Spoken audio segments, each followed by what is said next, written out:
Welcome back to Game Geeks. I'm your host, Kurt Wiegel. Today's episode, Dawning Star, the role-playing game. Now, Dawning Star, it requires D20 Modern and D20 Future to play this and play it well.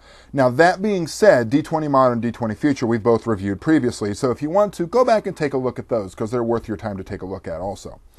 This is a science fiction game, and they call it firm science fiction because what they were going for here wasn't your standard space opera with blasters and laser swords and sweeping starships and evil forces and darkness and light, and it's not for that.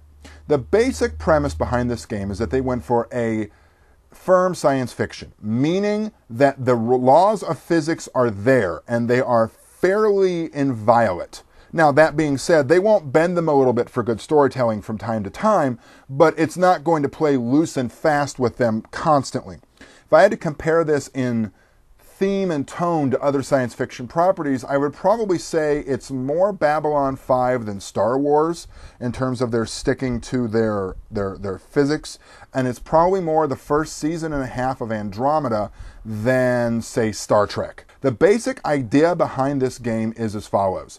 There was, in 2196, there was a really big stellar body heading toward Earth. Not some mamsy-pamsy little thing the size of Texas or Australia like you got coming in other games. A moon is flying at Earth, and it's going to slam into it within a very short period of time. So the people of Earth proceed to get their collective acts together, get a bunch of escape ships set, and a small fraction of Earth's population escapes into space just as the big nasty rock hits the planet. Well, they get to the edge of the solar system with most people in cryo and skeleton crews on each of the very large transport ships and all their support vehicles.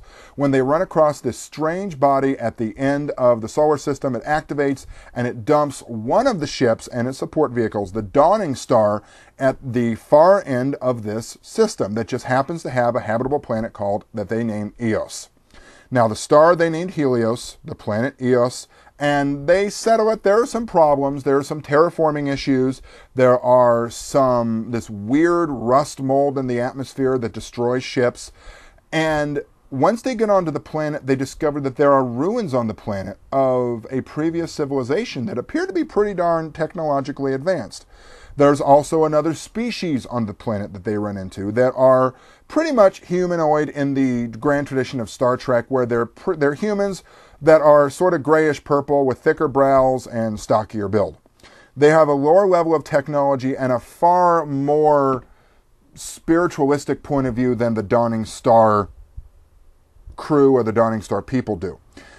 From here, it builds into several campaign models that you could follow. You could deal with the adaptation to the planet to give you a frontier or Wild West point of view. There are politics, there are breakaway nations that you might be able to deal with. There's interaction with the natives on the planet, the Valen. There's also a lot of mystery involved. There are aliens, of course, running around. There's the Tentari, who are your traditional grays. Then there are other aliens out there that are black and shadowy and seem far less friendly.